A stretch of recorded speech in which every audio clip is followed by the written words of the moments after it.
Je crois que j'ai dit à un certain moment que l'amour était l'effondrement de la relation. Oui, c'est ce que tu as dit. Mais qu'il pouvait exprimer dans toutes les relations. Mais qu'il pouvait s'exprimer dans toutes les relations. Autrement dit, l'amour est la disparition de la distinction entre soi et les autres.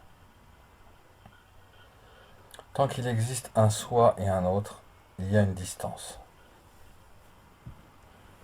Et tant que cette distance se maintient, il n'y a pas d'amour. L'amour est l'écroulement de cette distance. Et nous connaissons tous cela. Qu'est-ce que nous ressentons lorsque nous aimons quelqu'un?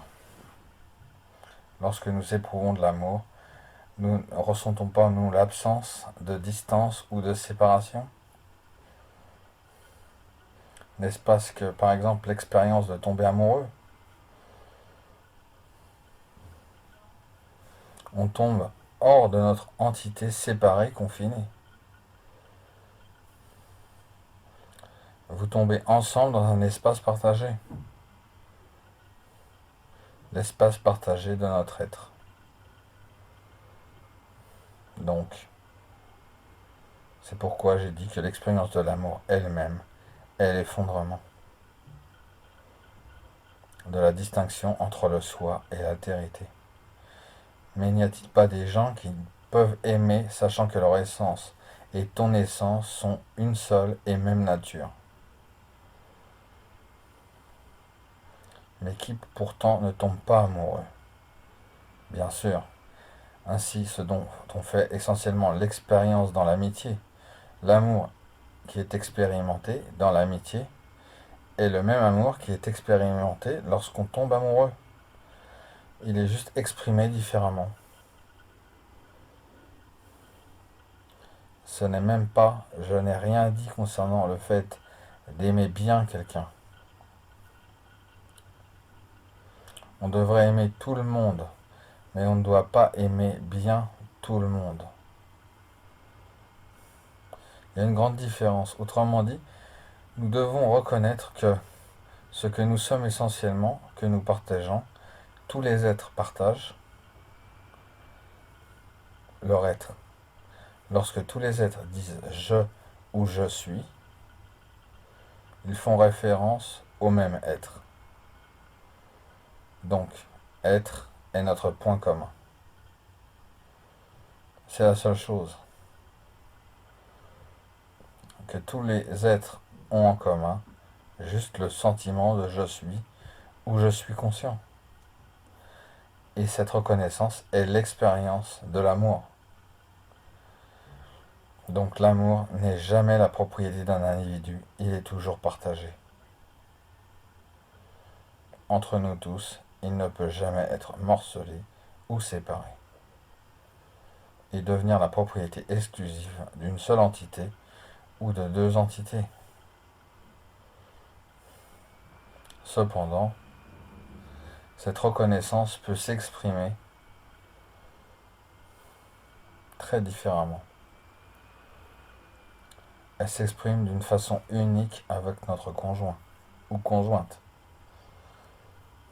Elle s'exprime d'une autre manière avec nos amis, exprimée d'une autre manière avec nos voisins, nos collègues et des étrangers dans la rue, avec le chauffeur de taxi qui vient vous chercher à l'aéroport. Elle peut s'exprimer d'innombrables manières, mais à chaque fois, l'amour s'ajuste de manière appropriée au moment. Mais l'amour lui-même est quelque chose il est intime mais impersonnel.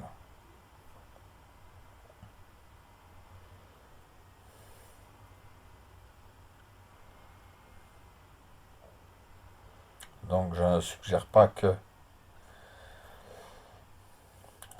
je n'essaye pas de suggérer que le fait que nous aimions bien telle personne plus que d'autres, que nous n'ayons pas une certaine alchimie avec telle personne et pas une autre, que nous soyons attirés par certaines personnes et pas d'autres. Je veux simplement dire, de façon intime, je veux dire d'une manière générale, que je ne suis pas en train de suggérer que ces différences sont mises en doute. Ces différences sont naturelles pour le corps et le mental.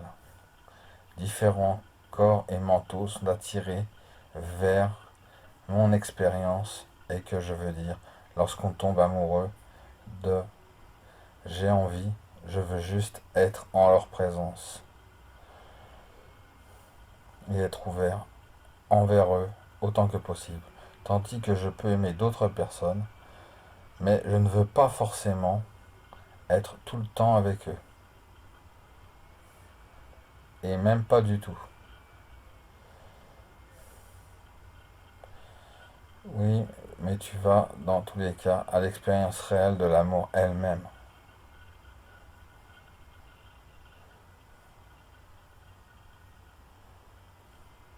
Trouves-tu une différence? Je crois que oui.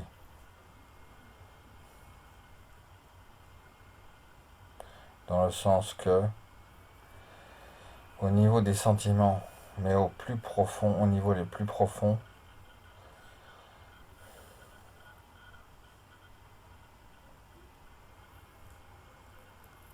je ne trouve aucune différence. Mais je ne sais pas dans quelle mesure c'est conceptuel. Je veux dire, je sais que ce sont des êtres humains, je sais qu'à un niveau plus profond, on partage quelque chose.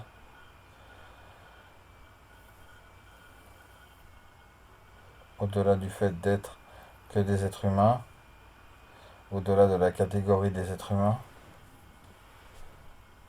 oui, la seule chose que nous ayons tous en commun, c'est l'expérience d'être. Je veux dire, là tout de suite, que tes pensées sont privées. Aucun de nous ne sait ce que tu penses. Tes sensations corporelles sont privées.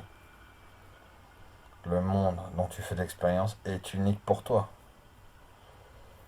Personne d'autre n'a l'expérience que tu vis maintenant. En d'autres mots, objectivement, ceci est la vérité pour nous tous, bien que nous partagions notre expérience du monde jusqu'à un certain point. Aucun d'entre nous ne partage réellement les éléments objectifs de notre expérience. La seule chose que nous partagions tous véritablement, qui soit complètement partagée entre nous, c'est l'expérience d'être. Quand chacun de nous dit maintenant, si chacun de nous allait à l'expérience je ou je suis conscient, on va tous à une expérience qui n'a pas de couleur ou de forme.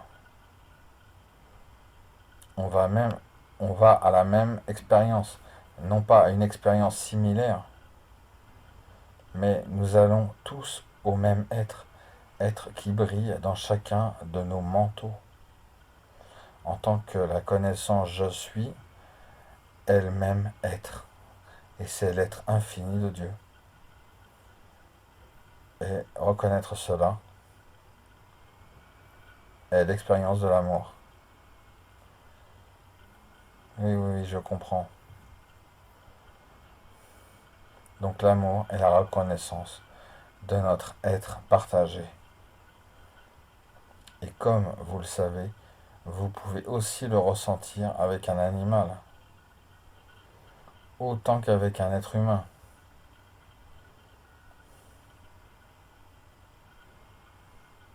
Et certains êtres humains ont un caractère qui rend difficile la reconnaissance de notre être partagé.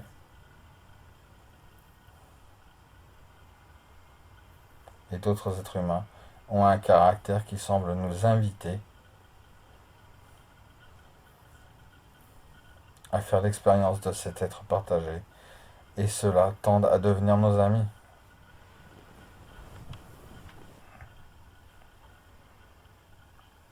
Il y a beaucoup d'obstacles. Je pense au Bouddha Sutra, où c'est vraiment hyperbolique, mais le Bouddha a dit, si quelqu'un en attaque un autre et le découpe en morceaux, et que vous éprouviez à un moment ou à un autre de l'antipathie envers eux, vous n'êtes pas mes disciples.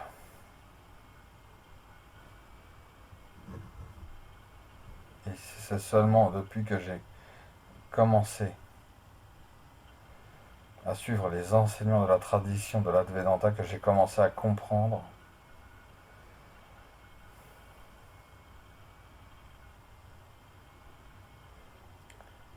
c'est assez extrême. Oui, c'est quelque peu extrême, car les bouddhistes aiment à décrire ces cas de figure un peu extrêmes et sombres. Mais en fait, oui, l'essence de ce qu'il dit, c'est que notre être, quel que soit le caractère, ou qui que ce soit, notre être essentiel, l'être essentiel qui brille dans chacun de nos manteaux,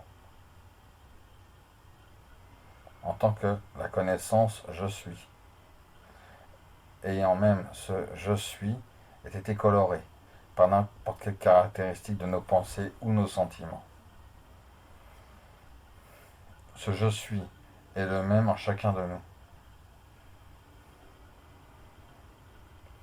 Et bien que nous ayons tendance à associer l'amour à une sorte de sentiment chaleureux, en réalité, il s'agit de quelque chose de plus fondamental qu'un sentiment chaleureux.